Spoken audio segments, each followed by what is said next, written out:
हाय दोस्तों, आज हम फिजिक्स का लेक्चर नंबर 2 लेकर के आए हैं।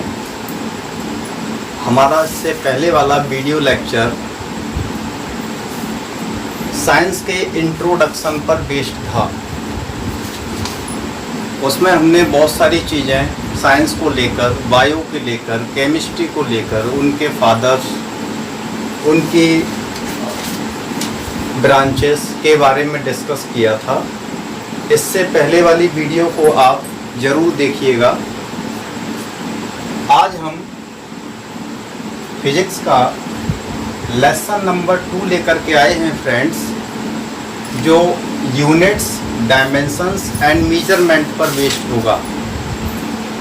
तो आइए फ्रेंड्स, आगे विलंब न करते हुए, जैसा कि हमने साइंस के इंट्रोडक्शन में बताया था कि फिजिकल वर्ल्ड, भौतिक जगत, हिंदी में कहते हैं भौतिक जगत के अंदर बहुत सारी चीज़ें ऐसी थीं जिन्हें हम माप सकते थे, जिन्हें हम देखते थे, जिन्हें हम एक्सप्लेन करते थे, जिन्हें हम एक्सप्रेस करते थे फ्रेंड्स।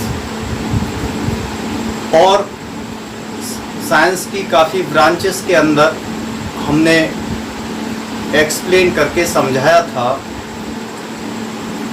इसके साथ ही फिजिकल वर्ल्ड में, जैसा कि हमने बताया था कि फिजिक्स शब्द की उत्पत्ति यानी ओरिजिन ऑफ फिजिक्स एक ग्रीक वर्ड फ्यूसिस से हुआ था फ्रेंड्स। किससे हुआ था? फ्यूसिस से हुआ था। और फ्यूसिस का मतलब क्या होता है? नेचर।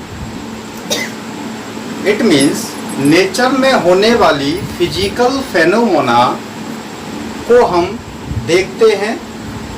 जितने भी हमारे रिसर्चर्स हैं, साइंटिस्ट हैं, खैर हम तो नहीं, लेकिन रिसर्चर्स और साइंटिस्ट देखते हैं कि ये फेनोमेना नेचर कर रही है और ये किस लॉज पर बेस्ड है। तो वैज्ञानिकों ने सबसे पहले उसको समझा। समझने के बाद बताया कि इसका रीजन क्या है। रीजन के ऊपर कुछ लॉज बनाए थे और इन लॉज के आधार पर एक लैंग्वेज डेवलप की थी जो मैथ और फिजिक्स को लेकर के बनी थी सर। तो my dear friends, physical world के अंदर बहुत सारी ऐसी इवेंट्स होती हैं जिन्हें हम मीजर कर सकते हैं, एक्सप्लेन कर सकते हैं एंड एक्सप्रेस्ड कर सकते हैं in the form of some laws based on the physics. तो आइए दोस्तों, अब हम बात करते हैं सबसे पहले फिजिकल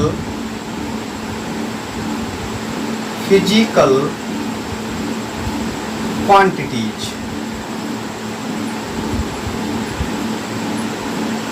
फिजिकल क्वांटिटीज जिन्हें हम भौतिक राशियां कहते हैं। भौतिक राशियां कहते हैं फ्रेंड्स हिंदी में। ओके फ्रेंड्स, इसके बारे में थोड़ी चर्चा कर लेते हैं फ्रेंड्स। आपने देखा होगा कि हमारी प्रकृति के अंदर कुछ ऐसी घटनाएं होती हैं जिनको मापने के लिए, जिनको मेजरमेंट जिनका करने के लिए हमें जिन राशियों की आवश्यकता होती है उन्हें भौतिक राशियां कहते हैं, फिजिकल क्वांटिटीज कहते हैं। Thus, a quantity which can be measured, explained and expressed in the form of some laws on the basis of physics called physical quantity. तो आइए friends, physical quantities are quantities which can be measured, explained and expressed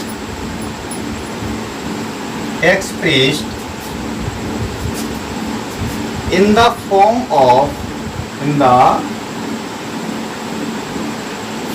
of some laws based on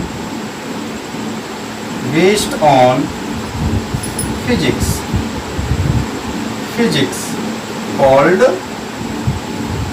called physical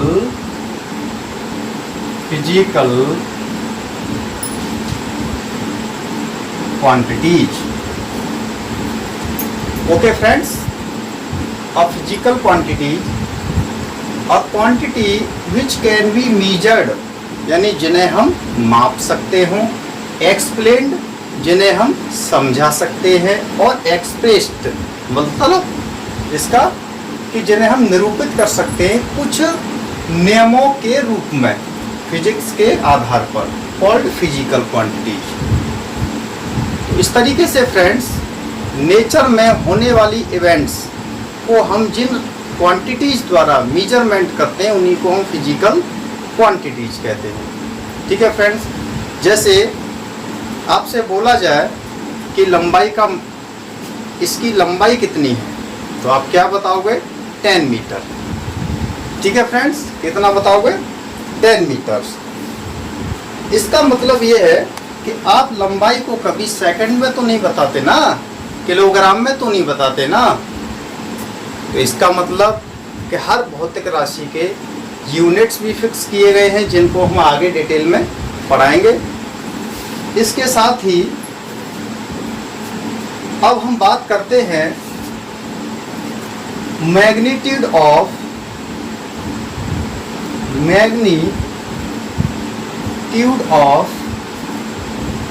physical quantities. भौतिक, हिंदी में बोलेंगे friends, भौतिक राशि का परिमाण means मान।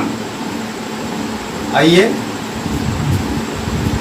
यहाँ पर फ्रेंड्स जो फिजिकल क्वांटिटीज हैं उनका मैग्नीट्यूड क्या था?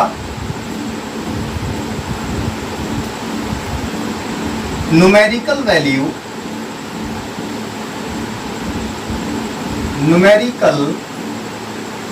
वैल्यूज एन से डिनोट करेंगे। Numerical values is inversely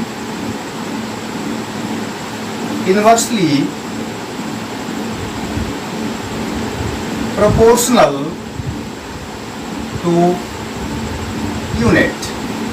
okay friends, unit को हम रिप्रेजेंट करेंगे U से। Numerical value is inversely proportional to the unit. जैसे n is inversely proportional to 1/u। u के ऊपर हम स्क्वायर ब्रैकेट लगा देंगे friends. Now we get n u square bracket equal to constant where n equal to numerical value of physical quantities and u unit of physical quantities friends। यहाँ एक बात और friends कि smaller the numerical value,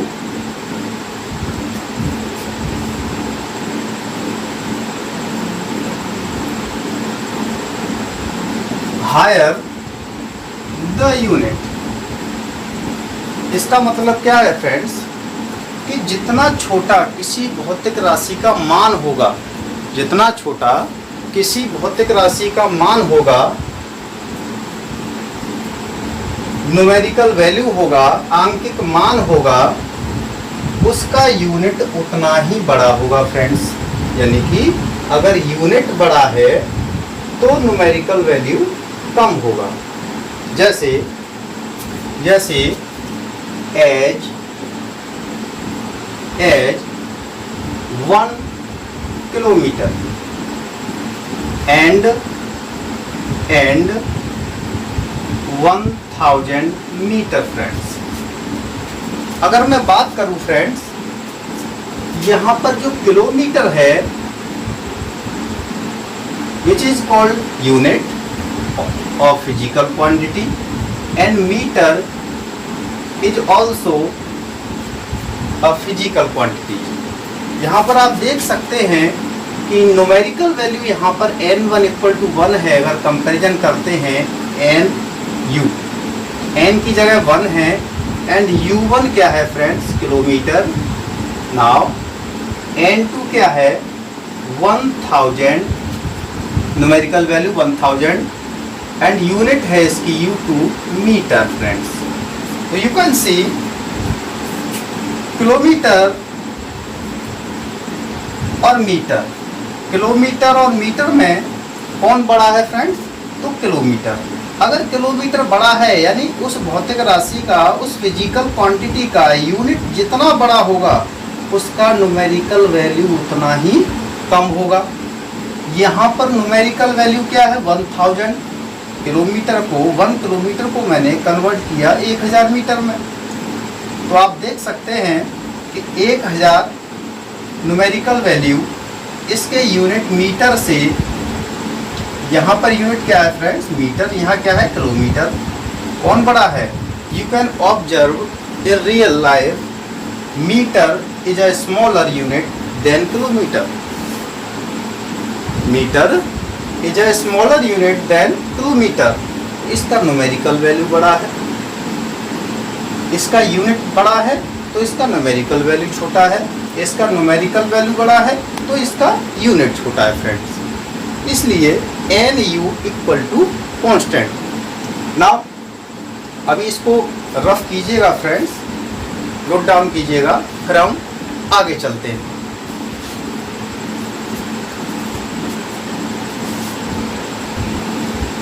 आइए friends, अब हम आगे बात करते हैं। जैसे आपसे बोला जाए कि